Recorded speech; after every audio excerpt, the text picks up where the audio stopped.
Les metatarsàlgies o dolor a la zona de l'avantpeu és un dels motius de visita més habituals a les consultes de podologia. Una de les causes que poden provocar aquesta metatarsàlgia és el neuroma de Morton. El neuroma de Morton és un engruiximent en forma de fibrosi d'un nervi interdigital plantar a l'alçada dels caps metatarsals.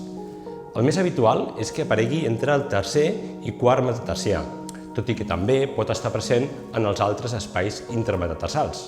Aquesta fibrosi, considerada com a tumoració benigna, és la causant de la simptomatologia. La irritació o compressió d'aquesta zona del nervi és la que causa la simptomatologia. Un calçat massa estret pot provocar el pinçament d'aquest nervi entre els dos metatarsians. També un taló massa elevat pot afavorir els símptomes pel desplaçament anterior del peu dins de la sabata i l'augment de la compressió lateral. Els símptomes derivats del neuroma de Morton són característics. La sensació de coïssor a la zona metatarsal o dolor tipus elèctric que pot irradiar-se cap als dits és habitual. En ocasions poden aparèixer parestèsies o sensació de formigueig i falta de sensibilitat als dits. És característica la necessitat de descalçar-se quan apareixen els símptomes. D'aquesta manera, disminueix la compressió del nervi i s'alleugereix el dolor.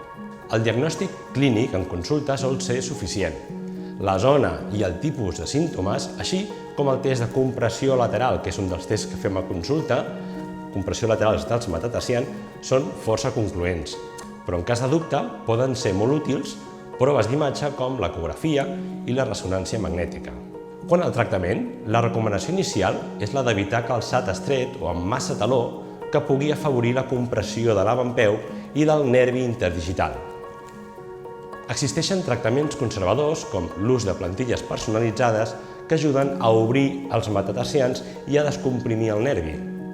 També tractaments físics com la neuromodulació, que fan ús de corrents de baixa freqüència, i la fotobioestimulació amb làser poden alleugerir els símptomes. Les infiltracions amb corticoides i anestèsics serien una segona línia d'actuació amb la finalitat de reduir o eliminar la inflamació i el dolor. Com a últim recurs, l'extirpació quirúrgica d'aquesta fibrosi del nervi és definitiva per a la resolució dels símptomes. És una intervenció senzilla, ràpida i sense gaires efectes secundaris. Tot i així, en cas de dubte, consulti el seu podòleg de confiança.